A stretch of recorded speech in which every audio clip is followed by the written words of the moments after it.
Muy buenos días, mis amados. Damos gracias a Dios por este día bendecido. Bienvenidos a su programa Palabra Viva y Eficaz. Continuamos con la serie La Agenda de Dios. El tema de hoy, la destrucción de Jerusalén por Tito. Y nos basamos en el libro de Daniel, capítulo 9, el verso 24 y el verso 26. 70 semanas están determinadas sobre tu pueblo y sobre tu santa ciudad para terminar la prevaricación y poner fin al pecado y expiar la iniquidad, para traer la justicia perdurable y sellar la visión y la profecía y ungir al santo de los santos. Y el verso 26 dice, y el pueblo de un príncipe que ha de venir destruirá la ciudad y el santuario, y su fin será con inundación, y hasta el fin de la guerra durarán las devastaciones. Venimos estudiando las 70 semanas de Daniel y los eventos que hasta ahora hemos analizado son 4. El primero, la salida de la orden para restaurar Jerusalén. Ya vimos que fue progresivamente hasta que el rey Artajerjes le da la orden a Esdras, y en ese momento de esa salida se termina de construir el muro de Jerusalén. Ya el resto de la ciudad había sido edificado, al igual que el templo. El segundo evento que estuvimos analizando fueron los 400 años de silencio, y vimos cómo varios imperios gobernaban sobre Judea. Estaba el imperio babilónico, estaba el imperio medo-persa, estaba el imperio griego, hasta el imperio romano. El tercer evento, la venida del Mesías príncipe. Vimos las diferentes profecías, vimos cómo él desarrolla su ministerio y cómo cumple su ministerio. El cuarto evento, la muerte del Mesías. Miramos las diferentes profecías de su cumplimiento en Isaías capítulo 53.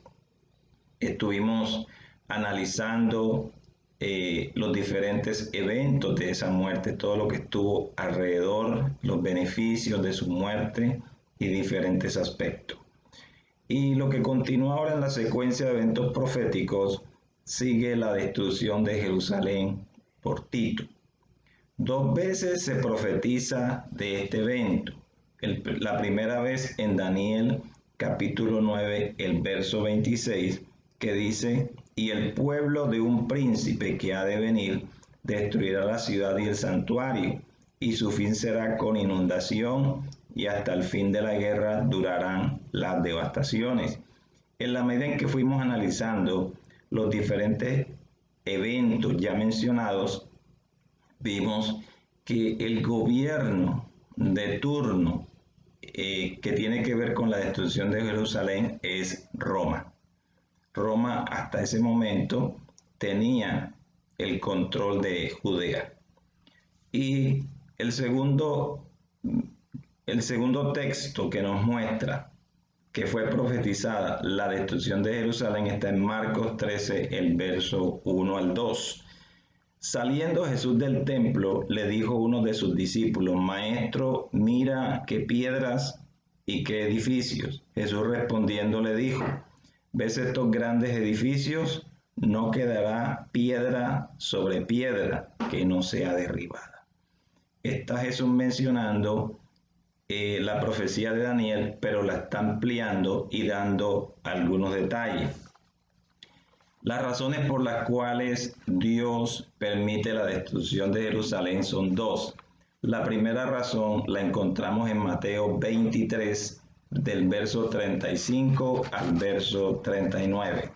Por la sangre justa que se ha derramado sobre la tierra, desde la sangre de Abel hasta la sangre de Zacarías, hijo de Berequías, a quien mataron en el templo y el altar.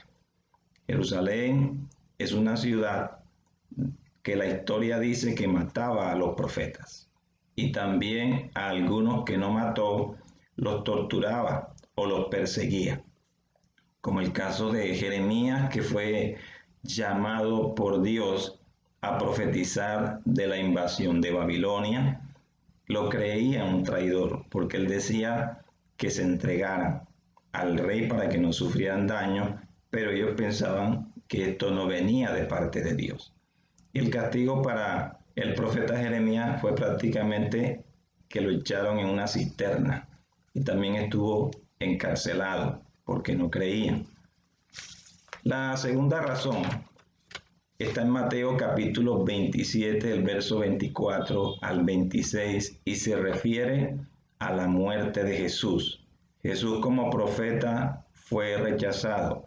Jesús también fue rechazado como Mesías porque él venía a traer una palabra sobre la ciudad de Jerusalén. Viendo Pilato que nada adelantaba, sino que se hacía más alboroto, tomó agua y se lavó las manos delante del pueblo, diciendo: inocente soy yo de la sangre de este justo, allá vosotros. Y respondiendo todo el pueblo dijo: su sangre sea sobre nosotros y sobre nuestros hijos. Entonces le soltó a Barrabás, y habiendo azotado a Jesús, le entregó para ser crucificado. Aquí vemos que la muerte de Jesús es la que hace que Dios tome definitivamente la decisión, junto con la muerte de otros profetas, para destruir la ciudad de Jerusalén. La profecía de Daniel habla del pueblo de un príncipe que ha de venir. Y la historia nos dice cuál es ese príncipe, cuál es ese pueblo y cuál es ese príncipe. En el año 70 después de Cristo, el emperador Vespasiano encargó a su hijo Tito sofocar la violenta respuesta que desde hacía 4 años sacudía a Judea. Entonces vemos al rey, que era el César Vespasiano, y vemos al príncipe, que era su hijo Tito. Tito estaba al mando de 4 legiones para llegar hasta Jerusalén y tomar el control de la ciudad. La primera legión se llama la Quinta Macedónica, la segunda legión la 10ª Fretensis, la tercera la 15ª Apolinaris y la cuarta la 12ª Fulminata, para un total de 60.000 hombres para tomar Jerusalén, que estaba fortificada con 3 murallas. Ellos la sitiaron. Y cuando hablamos de sitiar en el aspecto militar, es rodearla. Nadie entraba ni salía. El sitio de Jerusalén duró 5 meses, de mayo a septiembre del año 70, y el objetivo de Tito era asaltar 3 lugares estratégicos e importantes de la ciudad.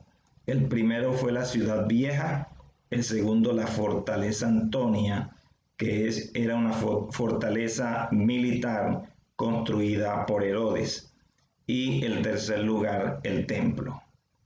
Cada uno de esos lugares era estratégico. Si tomaba la ciudad vieja, tomaría la mayor población de ciudadanos. Si tomaba la fortaleza, tomaría aquellas armas que tendrían ellos y tomaría control militar. Y si tomaba el templo, tomaría los tesoros del templo como botín de guerra. Toda la ciudad fue incendiada, fue destruida por orden de Vespasiano. Él ordenó demoler toda la ciudad porque la revuelta le estaban trayendo problemas a Roma. Y Roma quería mostrar una imagen de un imperio muy fuerte, y Jerusalén hasta ahora había sido un problema para ellos. Según Flavio Josefo, murieron 1.100.000 personas durante el asedio, pero algunos historiadores dicen que él exageró porque solamente murieron 220.000 personas. El resto fue tomado como prisioneros. El templo fue incendiado y el oro que estaba en las paredes fue quitado. Ahí donde se cumple la profecía de Jesús, que no quedaría piedra sobre piedra. porque fueron quitando las diferentes piedras del mismo templo de los muros y quitando el oro, de tal manera que no quedó piedra sobre piedra. Los judíos que quedaron, una parte fue llevado cautivo, fueron llevados a Roma para construir el Coliseo Romano, para construir diferentes obras, donde ellos serían echados a los leones. Los que quedaron prácticamente fueron expulsados y se detiene en ese momento el sacrificio a Dios a través de la ley. Ya prácticamente no podían cumplir la ley porque el templo fue destruido. Y entre el año 131 al 135, esto fue posteriormente al asedio de Roma, el emperador Adriano los lanzaría a un largo exilio, la diáspora, que desde ese momento, desde el año 135 hasta el 14 de mayo de 1948 es que pueden regresar a Israel los judíos que estaban en ese momento. Esta historia nos deja una enseñanza. Quien menosprecia la palabra de Dios será abandonado a su propia suerte. Y eso lo podemos mirar en el Evangelio de Mateo, capítulo 23, el verso 37 y el verso 38, palabras del mismo Cristo: Jerusalén, Jerusalén, que matas a los profetas y apedreas a los que te son enviados. ¿Cuántas veces quise juntar a tus hijos como la gallina junta sus polluelos debajo de las alas y no quisiste? He aquí vuestra casa os es dejada desierta. Aquí vemos que Dios prácticamente abandona el templo. El Espíritu de Dios ya no estaba en el templo y prácticamente era su protección. Y como es quitado el escudo que es Dios mismo, la fortaleza que es Dios mismo, por eso los romanos pueden incursionar y destruir toda la ciudad. Mis amados, espero que esta enseñanza les haya servido de gran bendición a su vida para su edificación.